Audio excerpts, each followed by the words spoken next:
Hello, welcome back to Teen Story Share. This week we're continuing So Many Beginnings, a Little Women remix by Bethany C. Morrow. And if you'd like to learn more about this book and the original Little Women book, you can check out the description below, and also down below are links to the previous 2 weeks of reading. This week we're starting on chapter 3. And if you've been following along from last week, you may remember that the March sisters and their mother are currently getting ready for a special dinner guest who is a handsome man from up north, and there's high hopes in the family that he could be a good match for the oldest sister, Meg.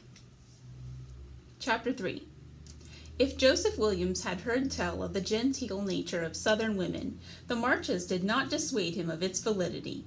They ate so carefully and hardly spoke, even though they made polite expressions to mask the way they ran their tongues along their teeth to clear the shad bones. Only Amy reached into her mouth before Beth tapped her sister's leg under the table to bring her to her senses. The young man was the gentleman Mammy had promised. He pretended not to notice, though he almost immediately begged their pardon before doing the same.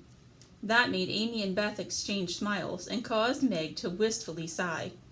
Beneath the jacket he'd worn to supper, Joseph had square shoulders, despite which he also had long arms and soft hands. There were no marks on the back of them and few calluses on the front, which every sister noticed, from youngest to eldest. It was a strangeness they couldn't have predicted, because until him, they'd only ever met black men with workmen's hands.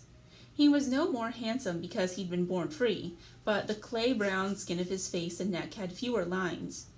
He hadn't spent every day of his life at the mercy of the weather, as far as they could tell. Amy, Beth, Joe, and Meg all studied him while he spoke, which he seemed fond of doing, or at least he was accustomed to a rapt audience, and he was able to tell them of his journey from Philadelphia to North Carolina in great detail, sharing anecdotes about Brigadier General Edward Wilde, in whose company he'd come to explore the island and now the colony. "This General Wilde," Meg began, finally interrupting Joseph's storytelling. The glimmer in her eye was now noticeably dimmed. "Yes, Miss Meg," he answered, and there was perhaps the beginning of a glimmer in his, or at least two of the women at the supper table hoped. "What's his business in a Freedpeople's colony?" she asked. "There are so many officers here already. It's intriguing to have another come from such a distance. And in the company of a free black man brought all the way from the north?" "It sounds," Joseph answered with a handsome smile, "like you might be asking what my business is, Miss Meg." "If your business is the same," she said, and now the worry was evident. The young man must have been prepared for it. Joe could tell as much when, instead of sighing, he drew in a breath, as though to steady himself, and squared his already distracting shoulders. "We hope to enlist good freedmen to the cause." He was afraid to leave too long a silence, because he barreled on at the sight of Meg's disappointment. "There are some up north who question the abilities of Negro soldiers, but General Wilde is devout in his faith in our value." "I wouldn't think that would need confirming," Joe said, because it seemed Meg and Mammy wouldn't. "We were valuable enough to be napped from our original lands, after all, and valuable enough to spark a war." "Of course you're right," Joseph said, inclining his head toward Joanna as though she were the schoolmarm, and he'd been warned to watch his P's and Q's. "And it is our fight. It's our freedom, after all." "I thought you were born free," Amy chimed in. She'd been watching the molasses apple pie ever since Beth finished her last bite of fish, wondering when it would be cut and distributed, or whether it was simply to be table dressing. "No one is free until we all are," he answered, and around the table there was unanimous approval. There were sounds like something between a sigh of relief and an involuntary hum, and the glimmer snuck back into Meg's eye. "My husband is away in Mississippi," Mammy said when the moment was done. At her remark her daughters' heads bowed slightly as though in reverence. It only took a moment to say a prayer for their father, and they'd gotten into the habit of doing so at least 100 times a day. "There's work to be done, making this place a colony and not just another camp. And in Corinth they're further along. He's gone to learn how they've done it, because, you see, Mr. Williams, there's more to it than forcing white folk to leave off our chains. We must build alliances, dependencies. We must be allowed to know our black neighbors the way we weren't before, so that we can get along without the Union. There's plenty of resistance even to that. You must understand that we who needed this war to become free already know it's our fight, whether we see battle on a field or only every day. Yes, ma'am, Joseph said, which was the only appropriate response. The conversation settled there for a while, and Mammy elected Amy to help her retrieve the kettle and tea strainers from the kitchen, if only because the girl could not be trusted so close to the pie unsupervised. For the few moments they were gone, those who remained around the table said nothing, Meg exchanging a timid glance with Joseph before seeing that both Joanna's and Bethlehem's eyes were on her too. She was relieved when her mother came back, until she saw the tea leaves she'd brought. "I'm sure you've never had Yopon tea, Mr. Williams," Meg said, a flush warming her cheeks. "I'm sure I've never heard of it, Miss Meg," he said, and his curiosity was unfortunately piqued. "I must confess I tend to depend on coffee, though, and not tea, which may account for my ignorance."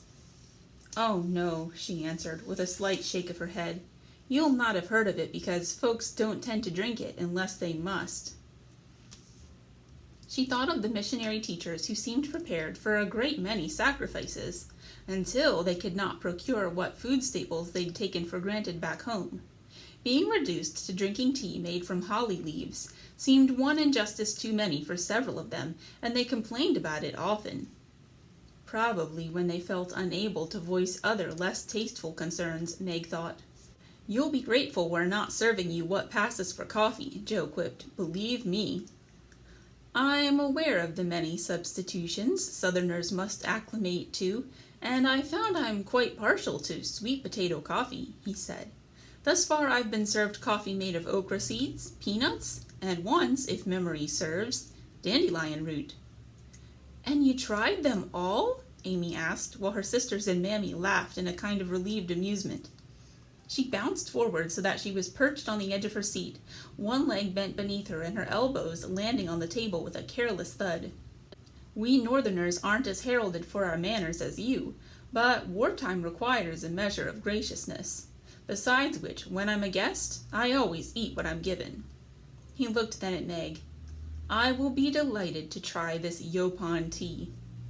Mammy placed one of their 2 tea strainers atop Joseph's cup, and filled it with the dried and torn leaves of the Yopon holly. "Speaking of the war," she began, pouring the piping hot water over it, "how many of our good men does your general intend to recruit?" "General Wild has been authorized by President Lincoln to recruit 4 regiments from North Carolina to contribute to an entire African brigade," Joseph answered, his shoulders squared again, this time as though with pride. "4?" Meg said frailly, as if the wind had escaped her. "What's so awful about 4?" Amy whispered.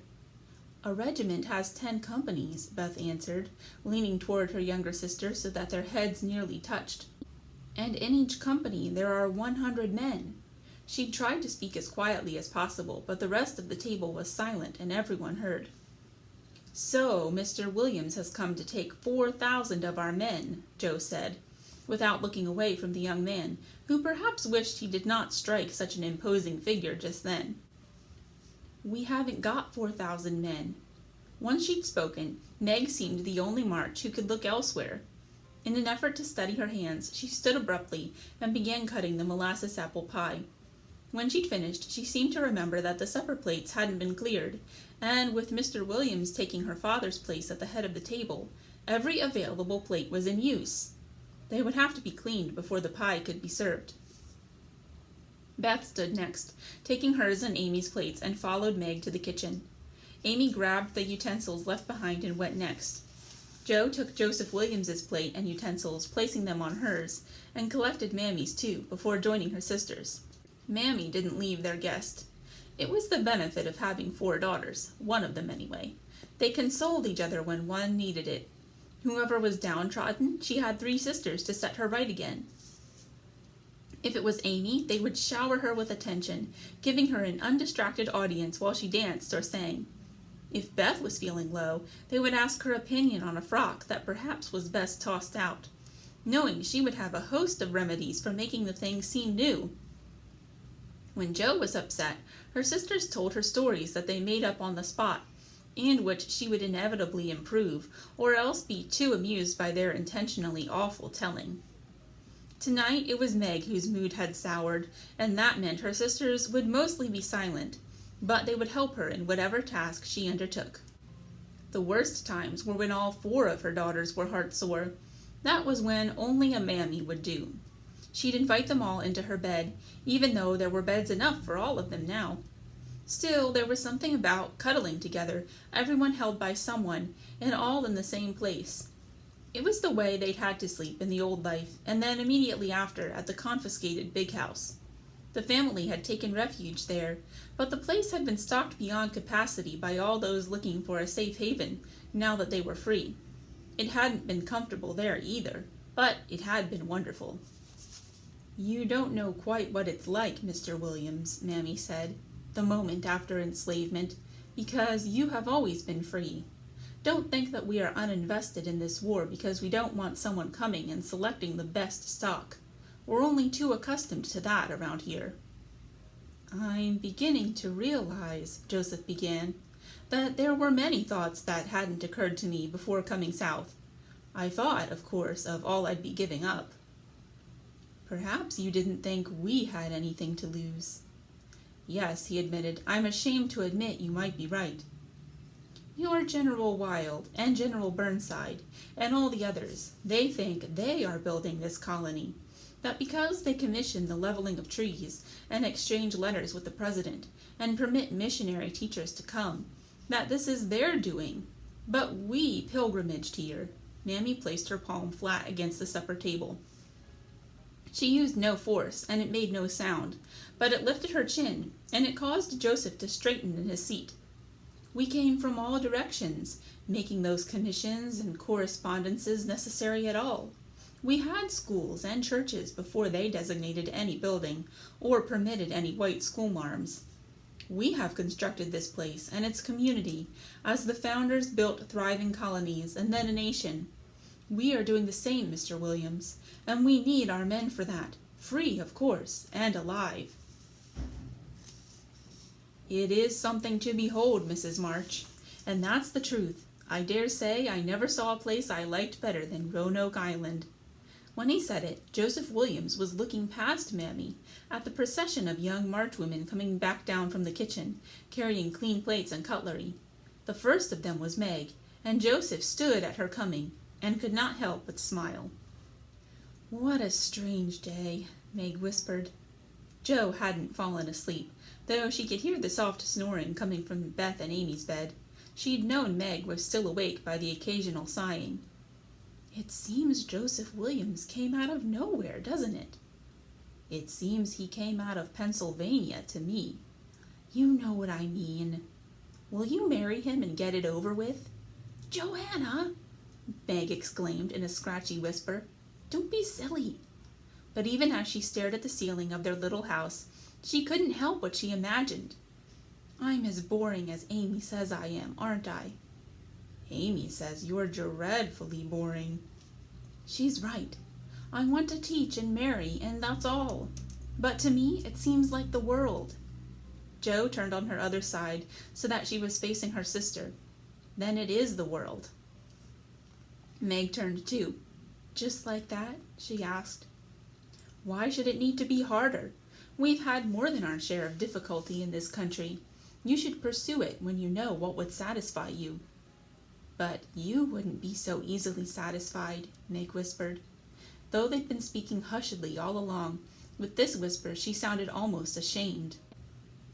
"And you wouldn't be tempestuous, and Beth would never be unkind, nor Amy undramatic. We're sisters, Meg. We aren't twins. Why should you be what I am?" "Is tempestuous what you think you are, Jo?" There was only room for one sister to lay on her back at a time, so when Jo turned, Meg stayed on her side, watching the outline of her sister's face. "Only I know what I'm like inside," Jo finally answered. Finding all the right words in all the right order, doesn't calm the storm. Memorizing them isn't enough anymore, and reciting them is a spell that never seems to last long enough these days. I think it means you're growing up, when what once satisfied doesn't. Maybe, she replied softly, but her eyes didn't stop searching the darkness. What about the building? You must enjoy that, Meg said. It's the work you chose. More women will have to choose it if General Wild and Joseph Williams get the African Brigade thereafter. The freed people need proper homes if we're to be permanently settled. Meg didn't answer that, and her eyes fell away from the shadow of her sister's face for a moment. She wanted to remember the young man's shoulders and his unblemished face. She wanted to think about his manners and the feel of his soft hand when he took each of theirs to kiss goodnight, and saved hers till last. She would always remember what he'd told Mammy at the table, while looking her in the eye, that he had never seen a place he liked better than here. Meg was sure he'd meant it had something to do with her, and she didn't think she was being proud. His one blemish, the thing she wished to forget, was why he'd come at all. Perhaps my unrest is just growing up, Jo carried on, unaware of where her sister's mind had gone. Then what do I do? Meg thought on that for a few minutes, welcoming the redirection. She could think of a way to help her sister, if she couldn't help herself. The answer that came to her might not have if she weren't a teacher, and the thought made her smile when she put her head on Joanna's shoulder. I think now you must try writing your words down. Will that make a difference? Words committed to paper can be shared beyond the 5 of us. They can challenge the ideas of people you might never otherwise meet.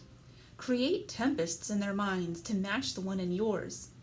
Meg poked Jo in the ribs, a broad smile on her lips. I think it's a brilliant idea. Or would be, Jo said, helpless to escape her sister's repeatedly poking finger in the small bed they shared. If paper were in grand supply. The soldiers and missionary teachers have a limitless store, and Mammy uses ledgers and notebooks every day. Just begin mentally composing your masterpiece. We'll keep you in parchment and ink. So begins the criminal second act of the March Women. I thought Amy was the dramatic one. Please be considerate of others trying to sleep, croaked the just-mentioned younger sibling, in a voice still hoarse and thick with slumber that caused the older two to snicker amongst themselves. Speak of the dramatic devil, Joanna whispered, to Meg's delight, and then they calmed themselves enough to drift away into their respective dreams. All right, and next week we'll be reading the final chapter that we're going to be reading, chapter 4 of So Many Beginnings. And if you'd like to read this book for yourself, it will be available for checkout after next Friday. All right, hope you have a great weekend. Thanks for joining us on Teen Story Share. Bye!